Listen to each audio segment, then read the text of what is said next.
भाई मैंने आज डिस्कसन करिया जॉब वर्सेस बिजनेस। आजिकल लाइफस्टाइल समस्त चाहती भल रहा भल बाइकटे भल कारटे भल ड्रेस पत्र पिंधिक चाकचक्य जीवन यापन करने समस्ते पसंद करती। भल लाइफस्टाइल मेंटेन कर चलवाक हेले भल आइदर भल चाकरीटे करवा दरकार ना भल बिजनेस करवा दरकार। ताहले जाकि चढ़ी हम बुलेट कि केटीएम टे कि R15 गाड़ी बाइक रे चढ़ी हम। आउ कार रे तो Mercedes Benz Toyota Fortuner Audi Honda City भल भल कार जो मैंने बिजनेस करुँच कि भल चाकरीटे कर चढ़ुं। तो फास्ट आम डिस्कसन करवा जॉब जॉब पाइबा गले फास्ट आप पढ़िया पड़ो 10वीं टू पूरा आरंभ कर ग्रेजुएशन जाए भल नंबर रखा पड़ो भल नॉलेज होगा दरकार पड़ो भल कम्युनिकेशन नॉलेज हवा दरकार इंटरव्यू क्वालिफाई करवा दरकार तापर चाकरी ना आप आजिकल जो हो बुझाबुझी बुझाबुझी भी चाकरी बहुत जन कर चाकरी हूँ जन अंडर रे काम करा बिजनेस जे ओनर जे जहाँ कर कम करने बाध्य। आउ विशेषकर भुवनेश्वर चाकरी कथा कहूँ भुवनेश्वर चाकरी माने फ्रेशर पिला माने 10,000 टंका रमा पाइब। प्लस टू 10 से छाड़ प्लस टू पिला तो बहुत कम 7,000 6,000 3,000 ये कम नॉर्मल माने स्टार्टिंग जॉबटा कहूँ। आउ तो जॉब अच्छी आपंकर माने प्राइवेट सेक्टर रे जो आप जिंदल टाटा आदित्य बिरला कि जो माने भल दरमा से भल फैसिलिटी भी भल से माने आप जो भल भल कंपनी चाकरी करेंगे ताल तो होंडा सिटी आपण थुआ माने फ्री फ्रांक काम करेंगे पारे आपण मन इच्छा किसी करें जॉब क्षेत्र में। आप सालारी जहाँ भी 25,000 एवरेज भुवनेश्वर रे 30,000 सालारी रोचे प्राय लोकंर सॉफ्टवेयर कंपनी आरंभ कर इन्फोसिस टाटा जो टाटा कम्युनिकेशन आरंभ कर TCS आउ बहुत कंपनी अच्छे भुवनेश्वर रे।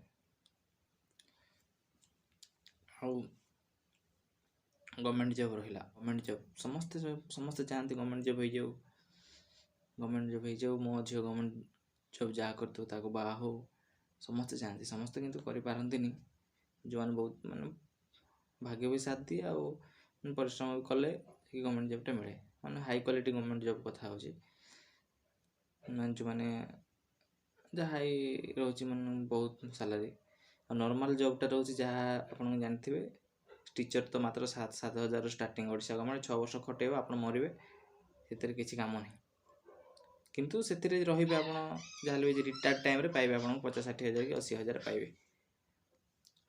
आउ जहाँ क्लोरिकल पोस्ट 10,000-12,000 10,000-12,000 6 वर्ष खटिब 10,000 10,000-12,000 एमती आप रही से सालारी आप सेविंग करेंगे सेविंग रे पुणी पिला छुआ दुनिया कथा अच्छी 80% जो मैंने जॉब करती 80% साटिस्फैक्शन न था जे मो चाकरी भल ना मत बहुत प्रेसर पड़ुची टार्गेट कम रोचे बहुत लोक 80% लोकर साटिस्फैक्शन जॉब प्रति न था बहुत 20% लोकर साटिस्फैक्शन थाए जॉब करे जो मैंने भल भल जगह भल भल पोस्ट रे पाई जाती भल दरमा से साटिस्फाई थे बहुत लोकर विशेषकर ये माने छोट मोटे प्राइवेट जॉब रे बहुत लोग अनसाटिस्फैक्शन थाए। अब सेकेंड आम डिस्कसन कर बिजनेस बिजनेस एमती एक जिनस माने किसी लिमिट ना नो लिमिट जिते इनकम करें जिते आड़े जिते इन्वेस्ट कर जिते तुम नॉलेज लगे कि जिते पैसा माने एम्प्लॉय की खटे जिते कौन पैसा इनकम कर इंडिपेंडेंटली काम निज जिनस निजे जिते बड़े चाहिए छुट्टी रही से काम कर कौन कर निजे सब रहा बिजनेस जी माने मिनिमम 50-60,000 बिजनेस मैं छोटकाटिया बिजनेस स्टार्ट करेंगे बड़ बिजनेसटा आप जानते 50 लाख 60 लाख जहाँ जहाँ आप पैसा इन्वेस्ट कर बिजनेस करेंगे बिजनेस खाली आप रिस्क टे हाई ବିଜନେସଟା ଆପଣ ଖାଲି ହ୍ୟାଣ୍ଡେଲ୍ କରିପାରିଲେ ହେଲା। ଏଫର୍ଟ ରେସ୍ପନ୍ସିବିଲିଟି ରହିବ। ଫାଷ୍ଟ କେତେ ବର୍ଷେ 2 ବର୍ଷ ଖଣ୍ଡେ, ମିନିମମ୍ଟା ବର୍ଷେ 2 ବର୍ଷ ଖଣ୍ଡେ ଷ୍ଟ୍ରଗଲ୍ରେ ଚାଲିବ, ଟିକେ ହାଲକା ଷ୍ଟ୍ରଗଲ୍ରେ। ତାପରେ ଦେଖିବେ ଆପଣଙ୍କ ପାଖରେ ସେଇ ବୁଲେଟ୍ କାର୍ ସବୁ ଥୁଆ ହେବ। ବିଜନେସ୍ ଭାଇ ବିଜନେସ୍, ଆପଣ ପାରୁଛନ୍ତି ଯଦି ବିଜନେସ୍ ଷ୍ଟାର୍ଟ କରନ୍ତୁ, ଭଲ ରହିବ। ଭଲ ବିଜନେସ୍ ଭଲ, ବିଶେଷ କରି ଭୁବନେଶ୍ୱରରେ ଆପଣମାନେ ଦେଖୁଥିବେ ଯେଉଁମାନଙ୍କର ବିଜନେସ୍ ସେଇମାନେ ହିଁ ଭଲ ଭଲ ଗାଡ଼ି ଚଢ଼ୁଛନ୍ତି ଦେଖୁଛୁ। ଯେଉଁ ମର୍ସିଡିଜ୍ ବେଞ୍ଚ ହଉ କି ଆମର ଅଡି କାର୍ ହଉ,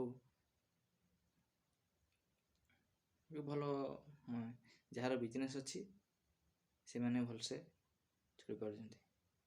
ଏ ବିଜନେସ୍ରେ ଷ୍ଟ୍ରଗଲ୍ ଆସେ, ବହୁତ ଜଣଙ୍କର ଷ୍ଟ୍ରଗଲ୍ ଆସେ। ଷ୍ଟ୍ରଗଲ୍ ମାନେ କ'ଣ, ଆମର ଯେଉଁ ଗ୍ରୀନ୍ ଚିଲି ଅଛି, ଗ୍ରୀନ୍ ଚିଲି ରୁଚି ମସଲା, ବହୁତ ତାଙ୍କ ଷ୍ଟୋରି ଶୁଣିବ, ବହୁତ ଷ୍ଟ୍ରଗଲ୍ରେ 1999 ମହାବାତ୍ୟାରେ ତାଙ୍କର ଦୋକାନଠୁ ଆରମ୍ଭ କରି ସବୁ ଗାୟବ ହେଇଯାଇଥିଲା। ତଥାପି ସେମାନେ ଆଜି ବ୍ରାଣ୍ଡ ଅଛନ୍ତି ବହୁତ, ଆଉ ବହୁତ ଜିନିଷ, ବହୁତ କମ୍ପାନୀ ଅଛନ୍ତି। ତ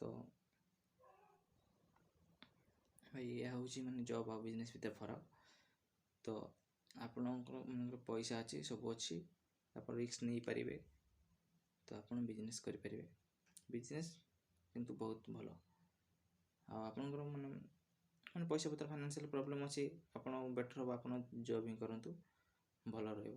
ମେନ୍ ଥିଙ୍ଗ କହିବା ପାଇଁ ଭୁଲିଗଲି ଯେ ଜବ୍ ଆଉ ବିଜନେସ୍ ଭିତରେ, ଜବ୍ ହେଉଛି ଆପଣ ପାଠ ପଢ଼ିଲେ, ଭଲ ନମ୍ବର ରଖିଲେ, ଆପଣଙ୍କ ଚାକିରିଟା ଭଲ ଚାକିରିଟା ପାଇଲେ, ଲକ୍ଷେ ଟଙ୍କା ଦରମା ଆପଣଙ୍କର, ଆପଣ ବାହାସାହା ହେଲେ, ପିଲା ଛୁଆ ହେଲେ, ଆପଣଙ୍କର ପୁଅ କିନ୍ତୁ ଆପଣଙ୍କର ପୋଷ୍ଟ ଚାକିରି ପାଇପାରିବନି।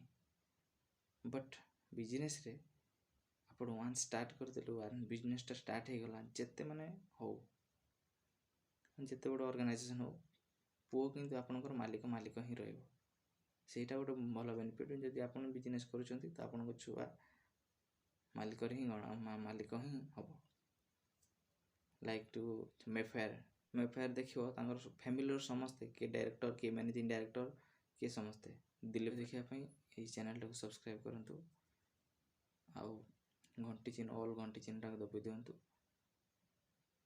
ରହିଲି, ଜୟ ଜଗନ୍ନାଥ।